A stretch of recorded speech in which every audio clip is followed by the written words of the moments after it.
Now, as you can see from the image that is before you, the title of my message this morning is The Anger That Divides Us, Its Origins and Outcomes.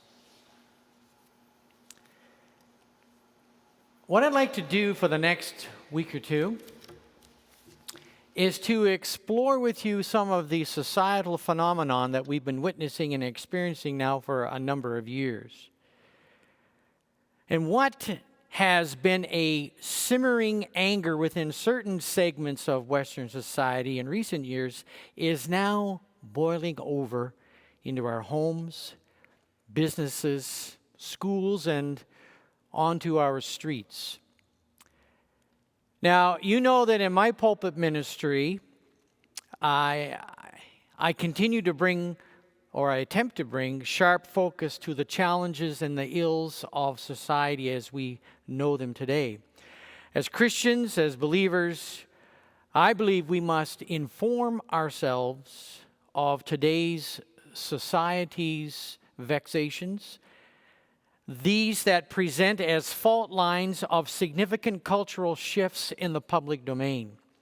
So for the next few weeks, I'm going to delve into this thing of anger that we are seeing in society and how that it is dividing us. And I will look at its origins and outcomes as stated here. And for it is every bit as much a combustible as the image of these igniting matches. And we'll also look at where we are as Christians and believers and our response to that. So comprehending some of how this has come about in North American society, and what are some of its driving factors. These will be of immense importance to us in the days ahead. Those around us will benefit from our understanding and our witness. Now, I was listening this week to Amanda Pfeffer, and you're all familiar with her, and you've heard her every day on Ontario Today. And on Tuesday, after the Thanksgiving holiday, she was interviewing callers about how successful they were navigating the family gatherings around Thanksgiving, given the dynamics of vaccinated and unvaccinated family members. And the comments were mixed, and I want to share just a few with you. One caller said they made it very clear to this Thanksgiving's meal that it would be shared by vaccinated family members only. If family members were not properly immunized, the invitation would be to stay home. Now, this person was quite matter-of-fact about it and recognized that feelings were hurt, but they felt the dangers were just too great. A second caller welcomed the vaccinated and unvaccinated alike. This caller said that she hadn't seen her mother in a year due to her not being vaccinated and taking an adamant stand that she never will be. She had small children, and she was concerned about exposing them to her. So she took as many precautions as she felt reasonable, relaxed, and enjoyed herself and her family, and they sat at the same table and partook of the Thanksgiving meal together. That's how that family broached this difficult subject. And still another welcomed family members who they presumed were vaccinated, only to learn that some were not, and that they had decided that they never would be. So once she discovered that, she said that she kept her small children at a distance, cleaned all the dishes herself while moving the festivities outside as discreetly and quickly as possible. The festivities were short, and the celebration ended, and she's hoping for the best. A mixed review. Now, we've all seen this in the media. Anti-vaxxers Seldom has there been a divisive issue in Canadian society as vaccines, its mandates, and protocols around protecting oneself from contracting the Delta virus of COVID-19. And frankly, I mean, we've all had conversations with friends and relatives, neighbors, coworkers, who are experiencing a range of emotions, anywhere from anxiety, confusion, resentment, anger over loved ones or coworkers or friends who are not vaccinated and yet want to continue life as normal. Family gatherings, funerals, holiday meals, the workplace have become fraught with tension as to what to do. Now, I've had conversations with neighbors about who to invite to their aunt's funeral. Part of the family are without vaccinations and adamant that they'll not get them, and the others are all vaccinated. A lot of angst. Another about family gatherings on holidays. This neighbor was truly bewildered, not wanting to hurt relatives' feelings, but worried about being exposed to the virus. So people are becoming increasingly angry over being placed in situations by those who, for whatever reason, have decided not to get vaccinated. They are angry that they are being put at risk by those with such, as they would call it, a cavalier attitude.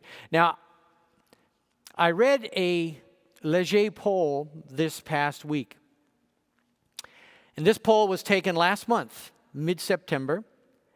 And it suggests that over COVID-19 vaccinations in Canada, the tensions are very high. I'm not surprised.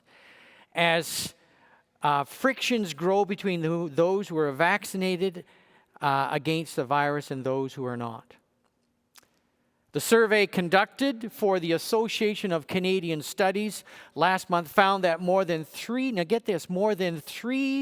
in 4 respondents hold negative views of those who are not immunized. That's more than 75%.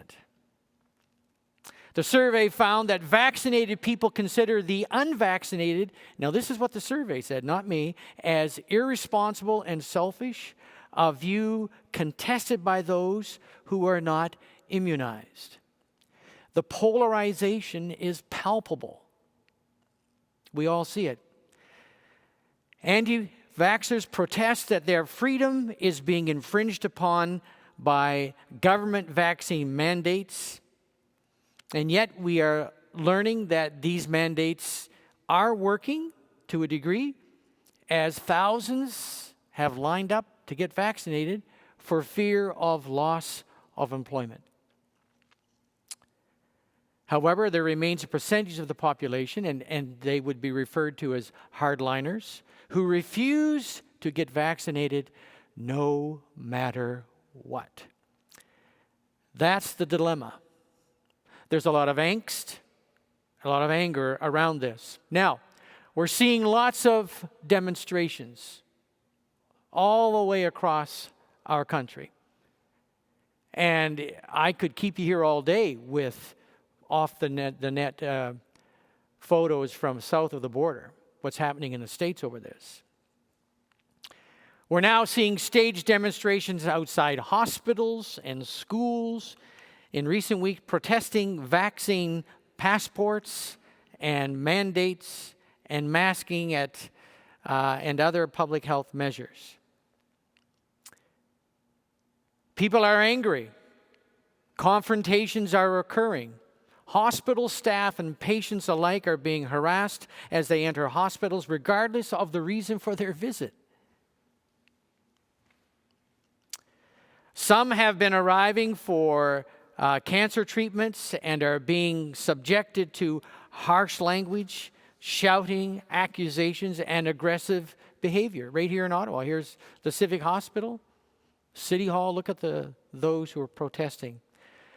The survey results, he noted, also suggests the tensions between vaccinated and unvaccinated Canadians are on par with some of the other social, racial, and cultural issues that divide the population. One statistician said, "My sense is a lot of negative sentiment people feel towards certain groups is getting displaced by their feeling of antipathy toward those people who are unvaccinated." An earlier poll suggested unvaccinated Canadians are more worried about getting the vaccine than contracting COVID-19, and most Canadians would refuse to allow unvaccinated adults into their homes. I'll just hurry through these. There's Halifax.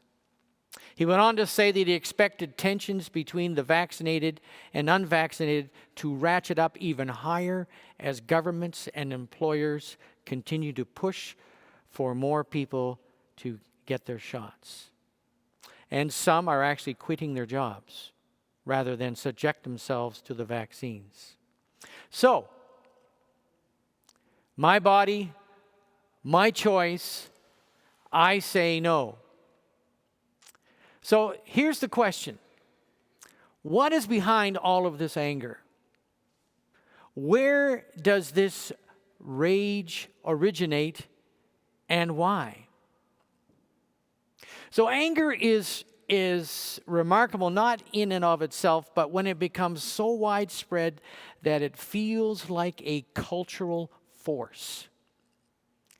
Something is happening in Western society as a whole, and in North America in particular. The tenor of today's anger is shifting. It's changing. Now, I believe that we'd all be in agreement there is something to be said for moral outrage. At times, it is indeed justified. Now, our text this morning, a painting by Karl Bloch.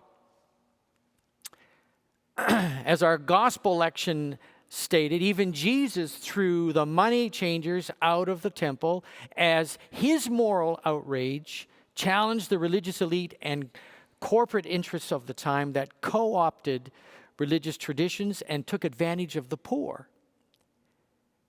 He confronted them with the immorality of their actions and the injustice of the situation and sent them packing, as you can see.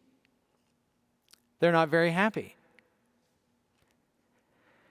If you read through the Gospels, you will notice a gradual but detectable crescendo of Christ confronting the elite. It is there. It's in evidence.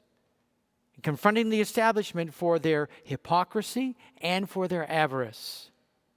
So in a very real sense, Christ's cleansing of the temple was cathartic. Movements don't emerge from small acrimomies. They require a sense that it isn't just an individual who wronged us, but a system that must be reformed. Now, most of us were alive in the 60s when much of the civil rights movement was happening in the States. This was a force of moral indignation, moral outrage that propelled the civil rights movement in the United States. Martin Luther King Jr. spearheaded this and deftly brought the anger of millions of Americans from mere fleeting feelings to a pervasive, more powerful voice. Catharsis for that societal anger found expression in the mass demonstrations, as you see here at the Washington Memorial, and ultimately the Civil Rights Act of 1964, and here you see Lyndon Baines Johnson, president at the time, shaking Martin Luther King's hand as this became law. So it's crucial that mass movements motivated by injustice have a cathartic outlet. Otherwise, as James Averill states, and James Averill was and is a psychologist at the University of Massachusetts, and one of the first to research anger, and he says this, he says, without the release of catharsis, our anger builds within us exerting an unwanted pressure that can have a dark consequence. The desire not merely to be heard, but to hurt those who we believe have wronged us. Now, his research identified how ordinary anger can be sharpened, manipulated, and misdirected, and how difficult it is for us to resist this process. And under certain conditions, the emotion can transform of a force that helps keep society knitted together into something that tears it apart. Stoking the emotion is easy. Learning how to channel that emotion to useful ends is far more difficult. For anger to be productive, at some point it must stop. As someone said, anger isn't trapped wind. It doesn't need somewhere to go. It needs something to do. So we have learned from our contemporary history that when anger is channeled by someone like Martin Luther King Jr., it can lift up the disadvantaged and reshape a nation. But the power of anger is not reserved for the righteous alone. It is not. Let me conclude. Charles Duhigg, a Pulitzer Prize winner, when less scrupulous leaders tap into our rage and use it for their own ends, the emotion can be turned against us in ways large and small, often without us even realizing what is going on. Now, that's as far as I'm going to take you today. When I return on the 31st, because Tom Sher will be here with us next week, I'm going to return to this theme of this societal anger that we're witnessing today. And I'll take us deeper into the research of a number of writers, principally Duhigg here, but I'll delve into what he calls the new anger merchants and how they are benefiting from media and social media in their distorted and malevolent usage of technology to undermine societal cohesion and democracy. Something that is seeping into many of our homes, dividing families and ruining lives. And I will look at what our reactions might be as Christians in navigating the times in which we live. I look forward to sharing that with you. And let me just leave that painting with you again. Moral outrage. Christ's action here is often called righteous indignation. Now, let me turn to prayer for a moment.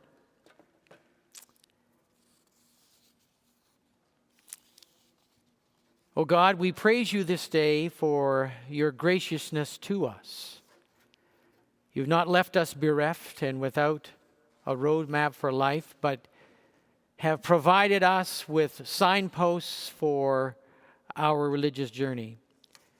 Continue to be our guide on our way. Lead us to a Christian life which is characterized by authenticity.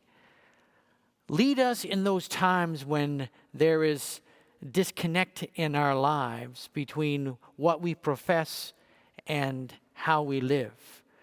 Those times when we are hearers of the word, but not doers. Lead us in those times when we are quick to cut people off and refuse to hear them.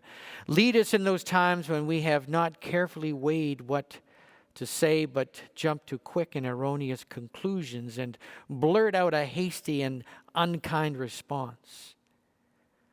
Lead us in those times when we are quick to anger and unaware of the hurt which often lies behind our anger, thus making difficult the possibility of reconciliation. Lead us in those times when the walk we walk does not correlate with the talk we talk. Help us to be doers of the word and not hearers only. Help us to hear the cries of the needy. Help us to be peacemakers in a world which is so characterized by and so familiar with war. Help us to be hopeful people wherever we find despair. Help us never to flag in zeal or become weary in well-doing. Help us to take seriously our mission to the sick, the dying, the disadvantaged, and all those places of the earth where you still call to us through the cries of your children. Help us to be faithful, O God. And let us share the Lord's Prayer as found before you. Our Father and Mother, who art in heaven, hallowed be thy name. Thy kingdom come, thy will be done on earth as it is in heaven. Give us this day our daily bread, and forgive us our trespasses, as we forgive those who trespass against us. And lead us not into temptation, but deliver us from evil. For thine is the kingdom, the power, and the glory, forever and ever. Amen.